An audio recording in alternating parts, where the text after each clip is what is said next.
நீங்கள் பார்த்துக் கொண்டிருப்பது உங்கள் கதிர் டிவி.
அவள் இருந்த வீட்டிற்குள் சென்று அவளை திரும்பி பெற்றவளே வாழ்க என வாழ்த்திவிட்டு தேவ செய்தியாக அவள் பரிசுத்த ஆவியினால் கர்ப்பவதியாகி உலக இரட்சகராம் இயேசுவை ஈன்றெடுப்பாள் என்ற செய்தியை அவளுக்கு அறிவித்தேன். இயேசு பிறந்த பிறகு மேய்ப்பர்கள் தங்கள் மந்தையை மீட்டுவிட்டு வயல்வெளியில் தூங்கிக் கொண்டிருந்தனர். நானும் தூதர்களும் அவர்களுக்கு சென்றோம். அதனால் வானத்தில் பேரழிவு தோன்றினோம். அதனை கண்டு பயனடைந்த மேய்ப்பர்களுக்கு பயப்படாதீர்கள், இன்று கர்த்தராகிய கிறிஸ்து என்னும் இரட்சகர் உங்களுக்காக தாவீதின் ஓராம் பெத்லகேமில் பிறந்திருக்கிறார். பிள்ளையை துணியில் பொதிந்து முன்னணியில் கிடத்திற்கு காண்பீர்கள் என்று அறிவித்தோம். இதனை கேட்ட மேய்ப்பர்கள் பெத்லகேம் சென்று தேவ பிள்ளையை தரிசித்தார்கள்.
போற இயேசுநாதர் உன்னை போ பிறரையும் நேசி என்று சொல்லியிருக்கிறார்.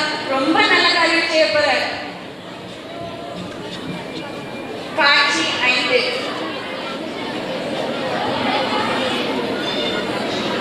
Hi Lydia.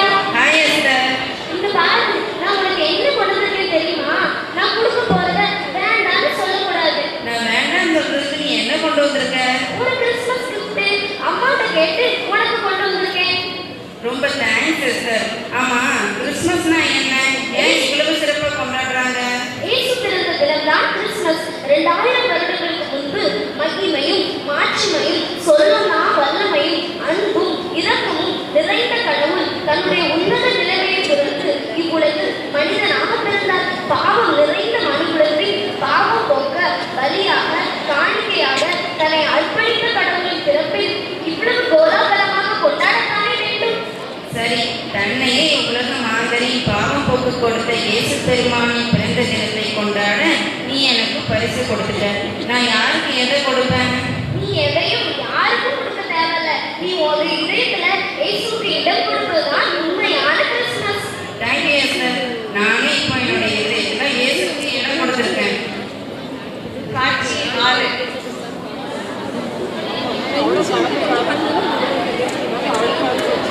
ஆடல் பாடல் அலங்காரம் என்று கிறிஸ்மஸ் கொண்டாடப்பட்டாலும் உலக இரட்சகராம் இயேசுவின் பிறப்பை உணர்ந்து இன்றும் மக்கள் கிறிஸ்மஸை கொண்டாடுகிறார்கள். பாருங்கள், எல்லாரும் சேர்ந்து பாடுவோம்.